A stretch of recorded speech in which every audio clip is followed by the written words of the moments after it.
flash across the screen, then we see the Mercedes. That means we might get to see some cheese picks. I'm hoping, but no luck there so far. The band's pretty standard. We have the Akali and the Aurelia. Aatrox, there it is, the Yuumi band. Come on, I wanted to see it. Yeah, I'm expecting a first pick on that one, so thankfully it's out of the way.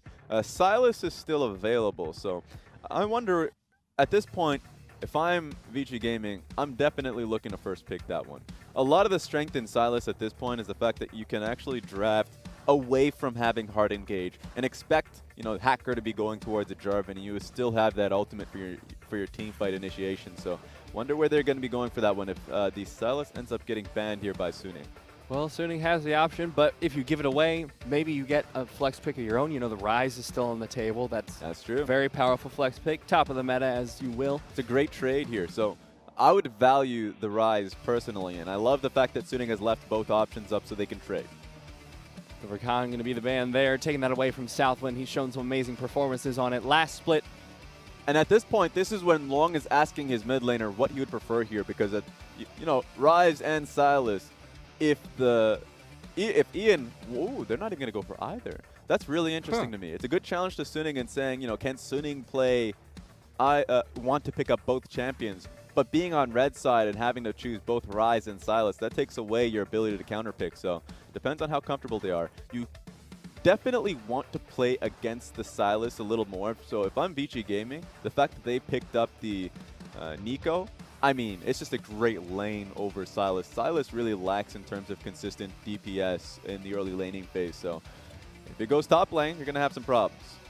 Well, the Sylas has been locked in so far for Suning. Still have their second pick on the board. Whether they will pick up the flex pick Rise or leave another option open on the table is yet to be decided. Oh, Jace as well. Forgot about that flex pick. I expect it to be going towards Bew if it does get locked in. So it's a good response here, knowing that Vici Gaming is very likely to send that Nico up to the top side of the map. Going to be interested to see what Suning is looking for. They're the type of team to allow SMLZ's pick to go to second phase. It's fairly risky. I do not think they should leave their support to second phase, as you can already see in the bans. Two support bans of Rakan and the Yuumi, it really puts Sword Art in a bad position if he holds off his support until second phase. Well, so far it looks like they're going to be trying to look for a jungle pick here for Yodang. Will be the Jarvan the fourth locked in. I'm expecting an AP Nico then, because that is a great combination to have. One of the greatest weaknesses of AP Nico is essentially just keeping them in the damn ultimate.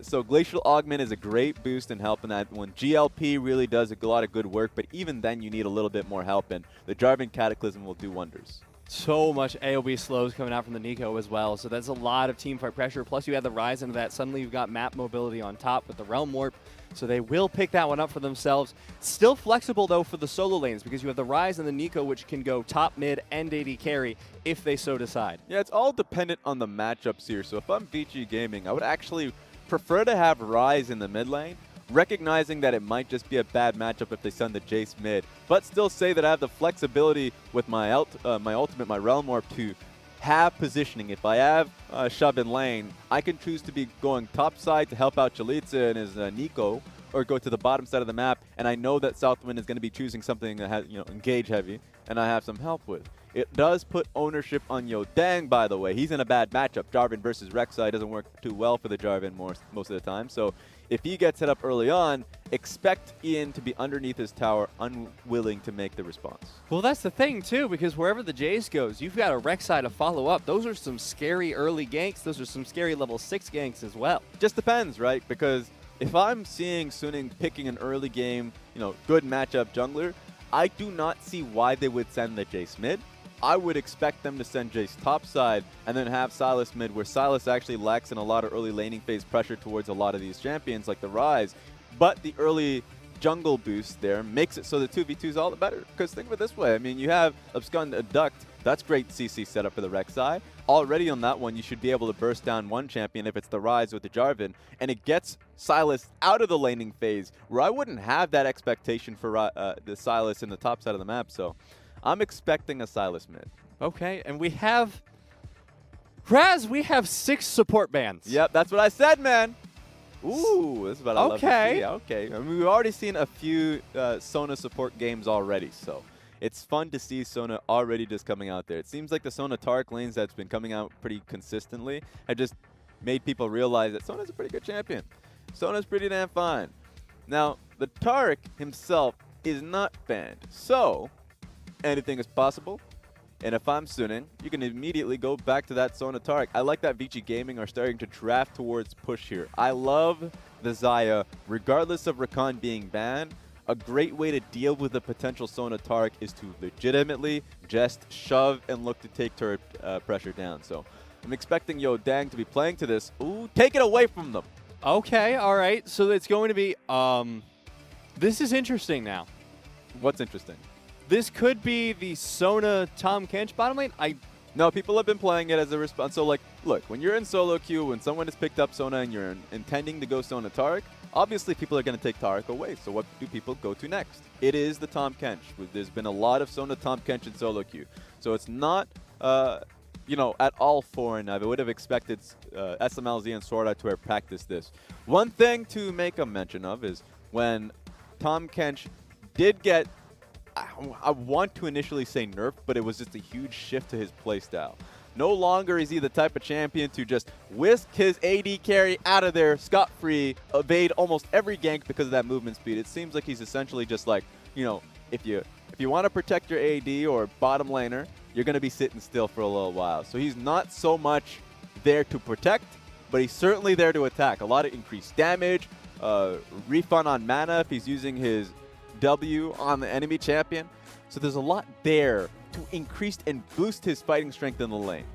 My question then is how Sunni's composition is going to work as it goes into the later stages of the game, because to me, it feels like there's not a whole lot of damage drafted that lasts throughout the mid game, because Jace, very heavy on the lethality, Rek'Sai falls off in the later stages, and Sona does damage, yes, but Sona and Sylas, both, that's all your damage source, both AP. Sona's out. No, Jace does a lot of damage later on. At this point, I'm expecting to go, you know, 1-3-1 is my expectation. Perhaps with the added pressure with the Sona Tahm Kench, they can essentially move as a group. What Tahm Kench does provide to you, and this is something that I want to see a lot during this game, is if you are put in a 1-3-1 position, as I think they should be, then you can start really looking to ambush people, specifically the top laner. If the Nico's trying to match the Jace, well, guess what? I'm going to roll up on you. Rek'Sai's in my belly. Guess what? Now there's 3 people here. That is a great strategy to utilize. There's a lot of damage here for me in the mid game. So I love what Suning has to offer here early on.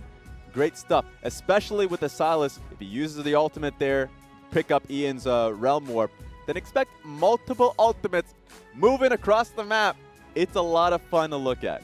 That's a lot of people that can move into any lane at any time. But on the other hand, Vici, they still got that team fight. They still got the Nico Jarvan combo. I want to see which one of these compositions comes out ahead as we get here into game number 1 between Vici Gaming and Suning.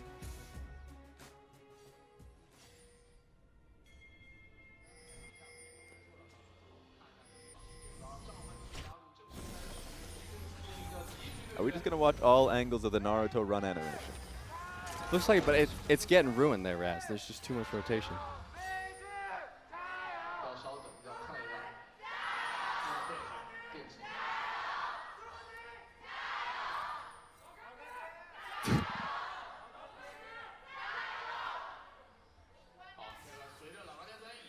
So immediately here, as you can already see, no changes to the Sona Taric vibe. Already look, Sona's picking up the support item, having the Frost Bang. Just going to be able to just harass the lane. Now, the biggest problems to a lot of this strategy, in MSI, people just didn't like to see this happen. It resulted in what was the fastest game in international competition for League of Legends. And it was just essentially if you lose the early skirmishes and if you cannot wave clear, because guess what?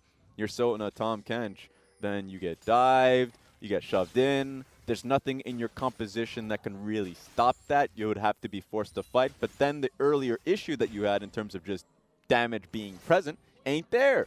Yodang's already here to mess them up.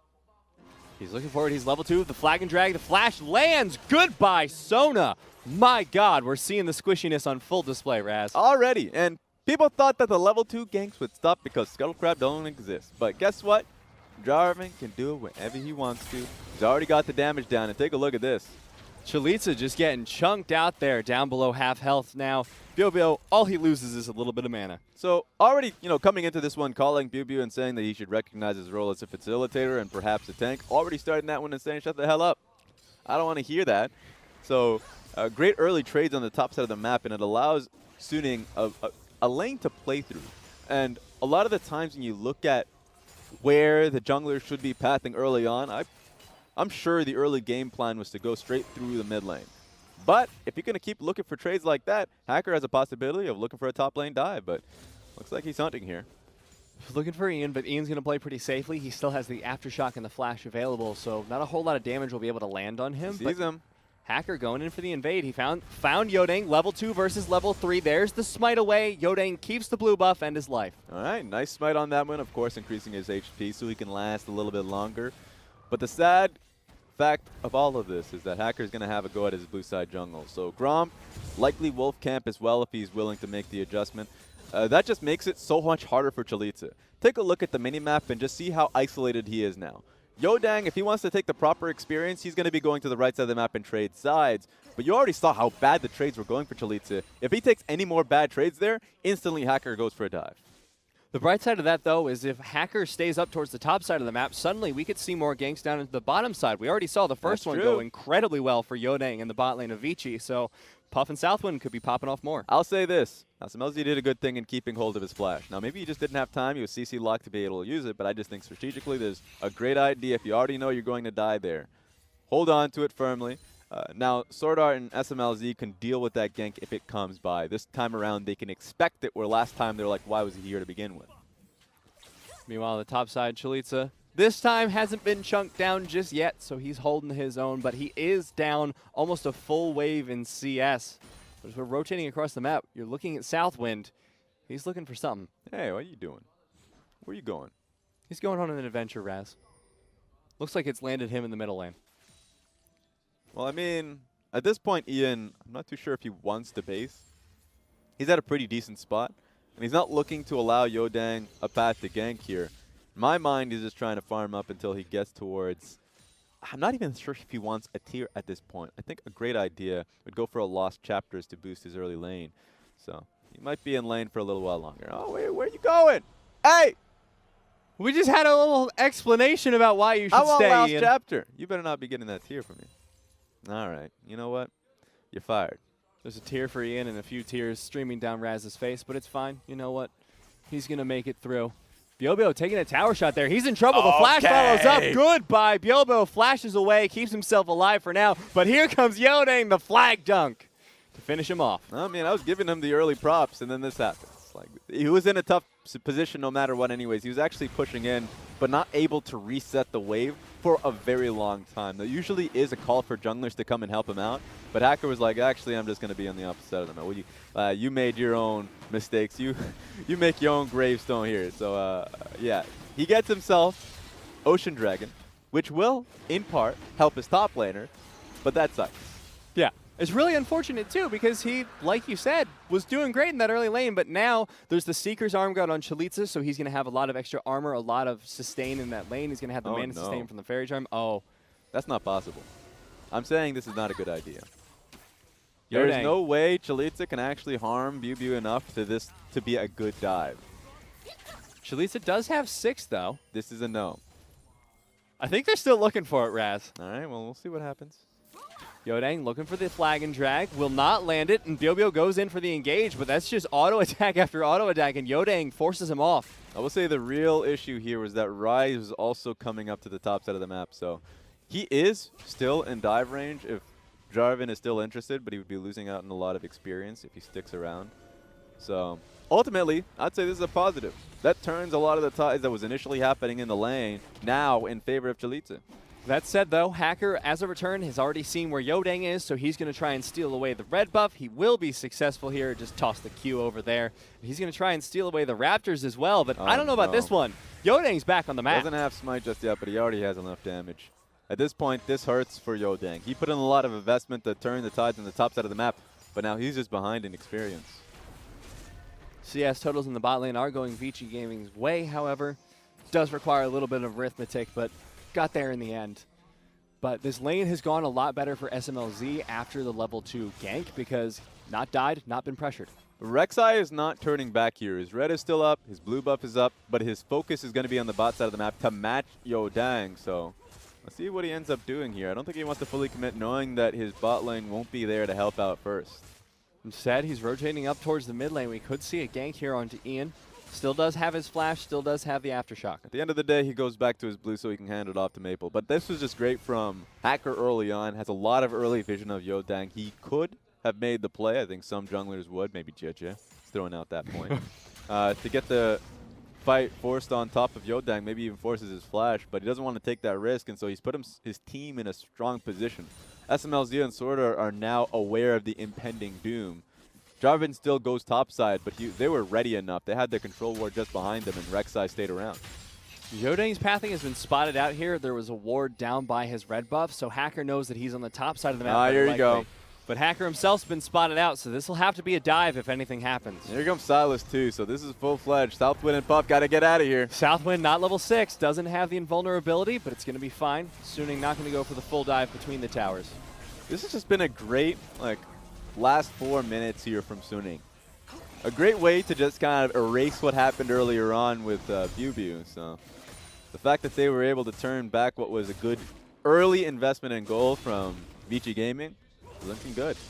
It seems like, I mean, if you just look at the goal count, the fact that the kill count says 2-0, Suning showcases that just by playing the map and playing the mid lane really well, and specifically a lot of the gold's been on Hacker, that looks like it's going real well for them. Yep, now Chaliza no longer feeling under threat in the top lane, so this matchup suddenly might be a little bit harder for BioBio. I want to see where Hacker's going to go. He did lose his red buff over to Yodang, so that's been a trade there. I've been impressed with Hacker's pathing early so far. One thing I want to see from Hacker going forward, you can already see vision control being leveraged around the mid lane. Important. I think he should be playing towards the top side of the map with Rift Trails up, already being pinged, but it's pinged by VG Gaming, recognizing that that's something that they need to be able to protect. Ryze should have a good amount of AP to be able to wave clear mid lane and have control of that. But if Maple is able to recognize or catch that out, can call for a gank from Hacker. So there's a lot of skirmishing power here, and Hacker's just setting up for the Rift. Believe he's been spotted out, though, by that control ward, so we're going to see what he decides to do to get that control. It is very hard to dive a post-6 Nico, so that ain't going to be happening anytime soon. Instead, it's the engage in the mid lane. Aftershock's been popped by both mid laners. Ian, he might be in trouble. Flashes away preemptively. Here comes the ultimate, but Yodang's there. Realm Warp to get him out. He's safe for now, but here comes the bottom lane of Suning. They pick up the kill onto Ian, and Maple falls in the mid lane in the meantime. While it's a trade, that's a hell of a lot of assist gold going towards Suning. That was a great idea and goal from Suning to be able to look for that mid lane play. At the end of the day, man, one thing I didn't even make a point about is that Maple going with Electrocute rather than Aftershock. Now, Aftershock did get a few nerfs that makes it difficult to be able to keep longer trades going, especially versus a Ryze. But Ryze lasted long enough. He was the one with the Aftershock. So tough call there. He goes in, gets bursted out a lot, and taken down by Yodang. He's working on mitigating that burst, though, even further there for Ian. He's going to be working on the Merc Treads. But in the meantime, the more important thing, the Rift Herald taken away by Vici Gaming. Yodang going to be the one to pick that one up. And the bottom laner, Vici's been rotated top. That's a great call, though, because the biggest worry for Vici Gaming was that they weren't strong enough in the top side of the map, and that Hacker was leveraging his strength a little bit too much, staying there. So they decided to utilize the support. AD carry, had them shove out, send them back top side. So once again, Maple takes a lot of damage. No Aftershock on the Silas means that that's just going to be stacking. Now, one thing I love the most is that the bot side of the map ends up coming through Sword Art and SMLZ at the same time. Ideally, it's of course just a 2-4-0, or maybe if Jarvan just stays out of the way, that's a 1-0, and they go top side and end up looking for a Rift Trail play. In that play, obviously, Yodang is aware enough of the situation to get the kill and trade back onto Maple, but it looks like great coordination at the beginning of the game here from Suning. Now VG might be having a little bit of problem from the Suning coordination. Seems like they've been looking to fix that issue we talked about in the pregame, and so far, Suning's game They've caught up a little bit in the gold lead, only down 600, and they've got the Ocean Drake. This is the real test, though. Knowing that you can make some great moves, but you have to respond to Vici Gaming now. They're the ones with Rift Herald. You have to find out where the jungler is and when he's going to place it down. Now, most of the time, the best way to play it out is just stick to your dual lane. Head up to your top side of the map and place the Rift Herald there so you have the ability to actually chip down the turret. But Suning is aware of that, and Hackers is sticking in between these two lanes. Just going to rotate up, get more vision, clear it out so that they can roam freely up here between the mid and top. Going to get the Rift Herald as well, so a lot of vision established here in very short time here by Hacker. Suning is going to be real happy about that. Great look at the draw, being able to get Scuttle Crab on the top side of the map.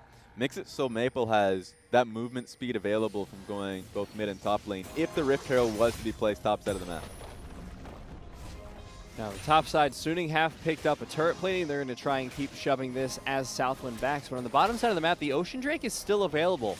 I wonder if either team's going to go for that, because Suning, they could be working towards a triple Ocean in the later stages of the game. Definitely they should, especially Suning going for it. But I mean, look at Yo Dang. He's on the right side of the map at the right time alongside Ian, but Ian doesn't have too much mana, so they would have to get, wait a minute. You kidding me? This is how you're going to use your Rift Herald? Definitely an interesting use here, Raz. Get that gold. Is it going to be solo gold on the Nico, though, or are they going to all just, they're all clumping to get in on the action? Hey, give it to your top laner. Let him scale, man. I ain't even worried about the scaling. I'm just worried about him getting the gold necessary. It's okay, though. It's all right. They're just trying to push. Maybe they can get the second tower off this, actually. Well, they do still have all three, and the response isn't coming out just yet from the Suning bottom lane. Awful response here from Suning. You cannot trade sides with Sona Tom Kench. The ability to chip down on turrets literally doesn't exist. So, interesting call. Well, even more interesting is that Maple and SMLZ did have teleport if they really wanted to stop the push. This is risky. I would have loved Vici Gaming to utilize the Rift Herald to go towards the bottom lane inner turret, but doing this allows Suning the time to come in and check up what's happening, maybe challenge for it. At the end of the day, that doesn't happen. Great for Vici Gaming to still get something off of this. Yeah, they deny the triple Ocean Drake possibility there from Suning, pick up an Ocean Drake of their own, and the next one's going to be Mountain. So I suspect that one's going to be contended as well, because it's a lot of objective control you can get. It's definitely, okay, this game right here, kind of just screams out Dragon Game, right? Because 100%, one of the biggest problems that I've had with Vici Gaming last split was the fact that they were incapable of taking the mid lane turret. They didn't know how to do it. If they didn't have range, then they're like, well, are we going to team fight to get it? Are we, what's happening here? They currently have, right now, one of the worst compositions of being able to siege mid lane turret. So, good luck with that. Dragon is certainly going to be a thing that they're going to be trying to work at. Or, look at Bubu. Look how long that lane is, first of all, and how unwilling he is to just move away from it. So, if I'm Vici Gaming, certainly you can send Yodang and Ian back to that side of the map, but it seems like they're trying to set up for that early 1-3-1. Now, the 1-3-1 here just actually works to get Ian as much experience, solo experience as possible. That is a perfect way to be able to play this one out, especially since he just needs time so his Seraph's Embrace comes through. Doesn't look like Ian's the only one up here, though, however, because Puff and Southwind lurking on the sideline. Said they're not going to go for a gank, but almost all the members of both teams are up towards this top side of the Baron Pit. Vici Gaming with that turret plating gold, 800. Nice. A lot of that was just literally the Rift Herald, so not much you can say about that one. That's them reaping the rewards for sending their dual lane topside. Have the Herald power play, but now going to be looking as the Vici bot lane resets towards the mid lane. There's going to be a lot of action coming out here at some point towards this Baron Pit because nobody seems happy to leave it. Oh, you say Baron Pit. That's 4 minutes from now, buddy. So you better relax when you're talking about the Baron Pit. They're hanging around there, though, Raz. I'm scared. A lot of that is, and so let's talk about what Suning could use of the vision control that they have here. I mean, you can already see what Rek'Sai was positioning for, a possibility for being able to find a pick on somebody in transition. If top lane's being shoved in consistently, then you would expect Yodang and perhaps Southwind to make the move from mid lane to top lane. If they can find a pick, easy pick, fantastic, then you can make your move on the mid lane first. If both teams play respectfully, then there's nothing you can really do here, right? So that's why both teams are not willing to commit. That's what's hard here. It reminds me of an NALCS game where both teams have great vision so they can make some action, but no one wants to be able to do it, and they're both very comfortable with the scaling factor. Sona's great, saying, guys, I'm going to be, building up my Seraphs. I'm fine. Just we can spend as much time as possible, especially being able to get Jace's item so he can stick on side lane and do his work. We're okay with that. VG Games saying the same thing too. They have Nico and Rise. Why would they stop? Why would they try and push for something now? So, as I say, both of them ready to work on that scaling aspect because the game really hasn't broken open yet. There's barely a gold lead here for Vici, just 600. So they've just been chilling the whole game. They did have the advantage in the gold from the Rift Herald, but that's been evened up. No one's here to stop them. Maple might be breaking it down. This is the small, mistakes that come through that I would say more experienced teams are able to capitalize on. On this side, Suning, specifically how they've been utilizing Hacker and Sword Art between both mid and top lane, they found that opening for Maple to be able to pick up the top lane towers. So good stuff. I mean, at this point in time, you already see the gold is even out when VG Gaming had the gold lead for the majority of the game. Now everyone's resetting, back to base, picking up their items. No Black Cleaver just yet for Hacker, but almost got the Proto Belt there on Maple, so once he does, he's got that extra burst in his hands. And interestingly enough, Medjai's picked up there for SMLZ. Yeah, makes sense at this point in time. We don't expect him to die even as the Tahm Kench, just in case. One thing that I want to point out for is double Kindle Gem on the side of both Hacker and Maple. Both of them being able to have reduced cooldowns, HP. Kindle Gem is just a wonderful, probably the best recipe in the game. I'm just going to put that one out there.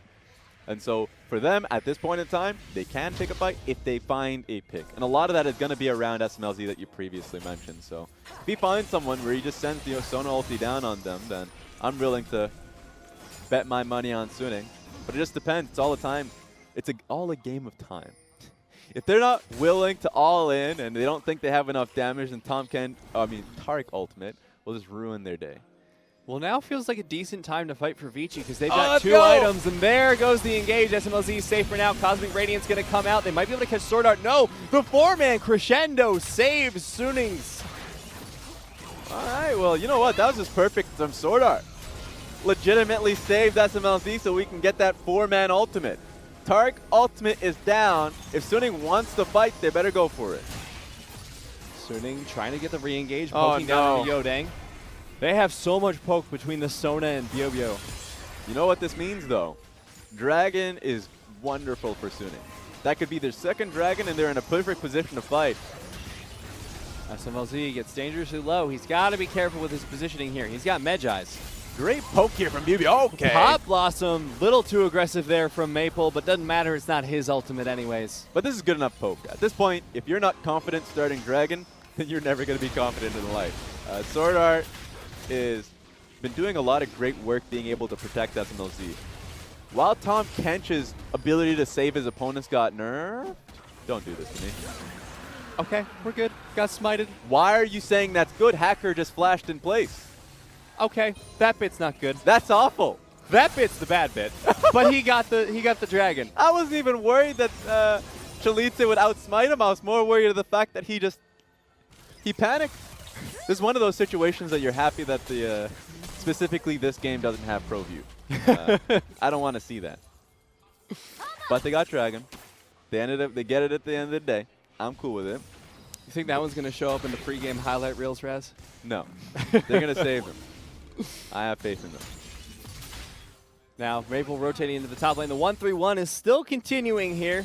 Ian getting to scale up, and he's starting to do some scary amounts of damage. Yodang coming in to pressure this tower. They want to answer the top tower that Suning got earlier. That's Cataclysm on Maple's Silas. All right. At this point, Maple has been doing a lot of great work. This kind of reminds me of Invictus Gaming in I'm going to say 2015. I'll say 2016, actually. 2016 Invictus Gaming, they didn't have much talent on the lineup at the time. They had Rookie, 100%. But their issue was their bottom lane always had troubles. They needed to find themselves getting into the late game, but had issues in being able to attain that when early game power was an issue. So guess what they did? Their strategy ultimately was send Rookie up in the side lane, have him wave clear as much as possible, try and defend and slow the game down as much as possible so they can get to team fights. And I feel like right now Suning has been doing a great job at keeping Maple up top lane. That tower has been up for ages. At this point, it's an ancient structure that's been up for like a millennium. You're sending tourists up there for how long it's been up. When it goes down, that's going to be an archaeological dig. It's going to be a problem for them. But Vici now might have some problems of their own because they got to try and stop that scaling somehow. They've got 2 items on Puff, so I feel like they have the damage to try and take a fight, but how are they going to do it at this point? I mean, both of them are confident with their own scaling. That's what to me what the most interesting part of this one is. Certainly Vici Gaming are comfortable grouping up and fighting. But at this point in time, Suning have been keeping themselves on side lane. The unsung hero being Bubu on the bottom side of the map, always pulling Chalitza away from the team.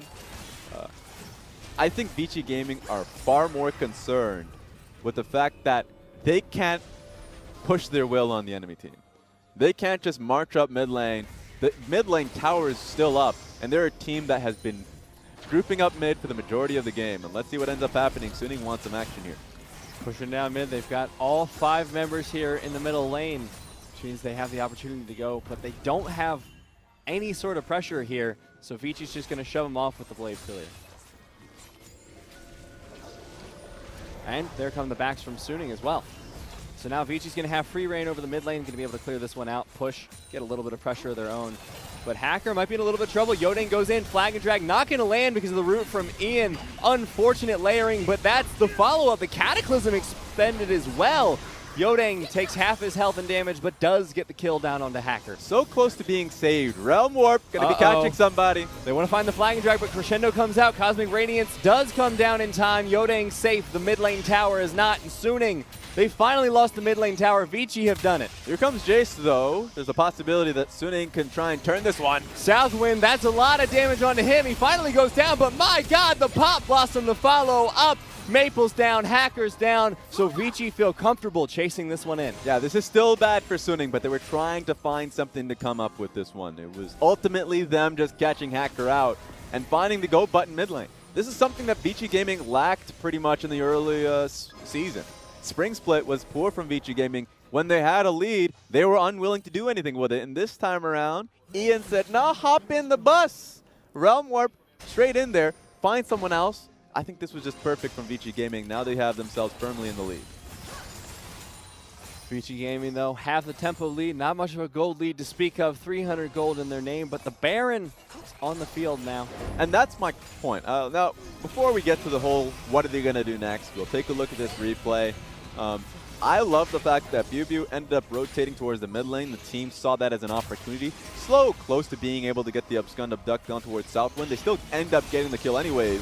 Still got traded right back on towards Maple, so that's the risk of not having Aftershock. And then we talk about what Vici Gaming can do next. Because at this point, the vision control that they have towards Baron is the most important thing about this.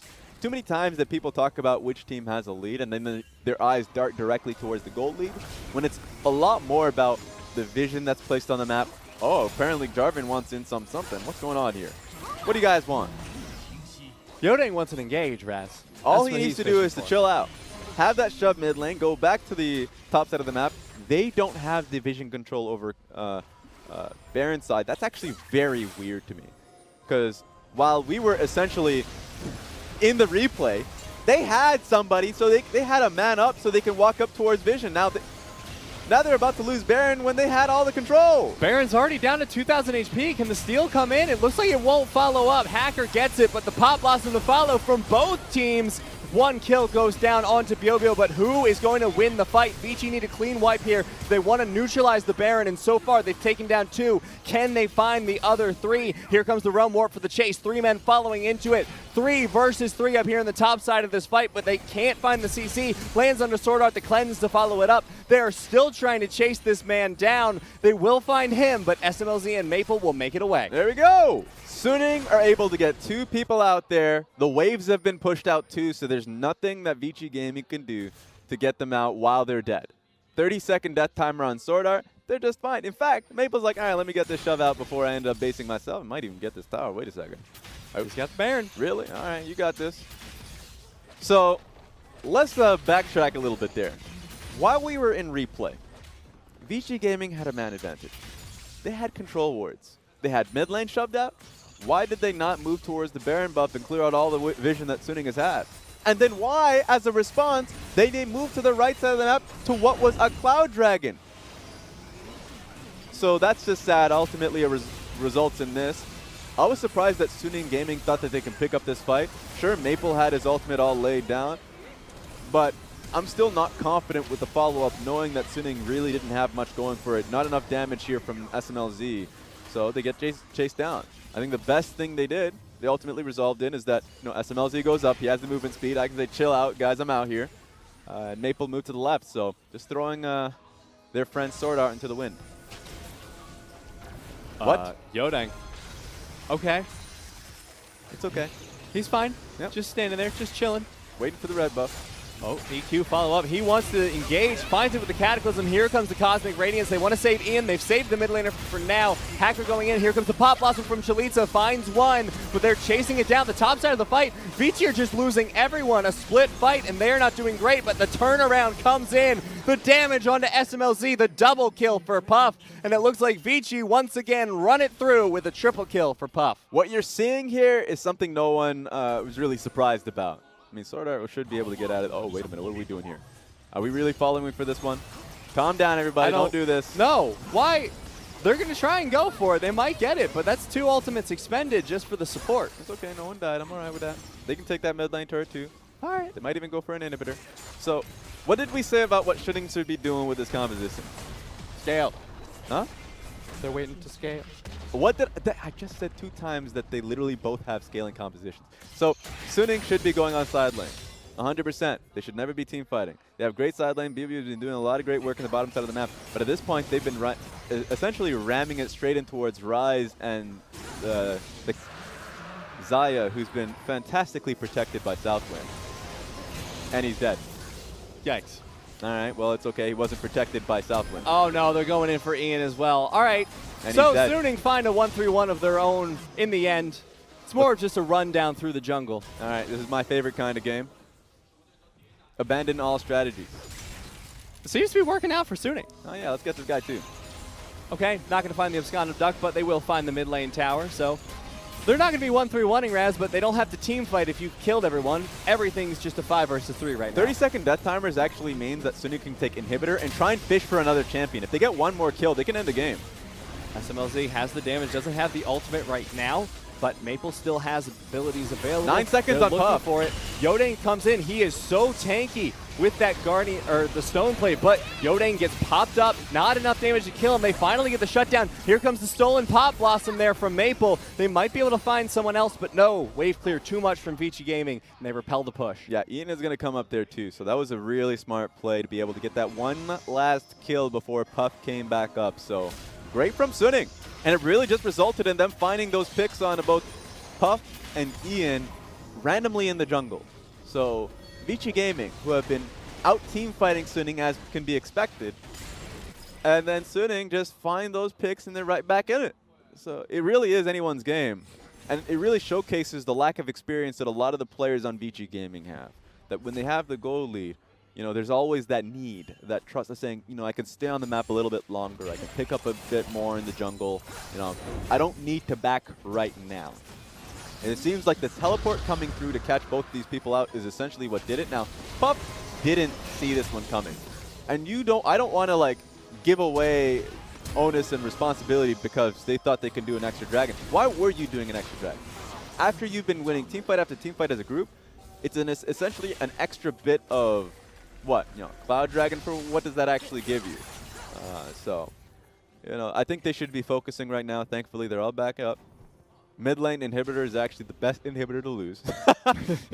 Technically, the best inhibitor to lose is none. But the fact that it was mid lane is that they can always shove out, have that well protected, and then still vie for Baron buff. Mid lane will be the silver medal for them, but Suning trying to get the push, has the poke still coming out from BOBO. But now Vici have to defend the push of their own. The Baron will be up just 20 seconds. So they need to establish vision around this as best they can. But Suning now, all they got to do is play the waiting game. You don't got to do too much. You at least will have one person from Vici Gaming, I would assume it would be Puff, to hold that mid lane up so they can try and contest for Baron.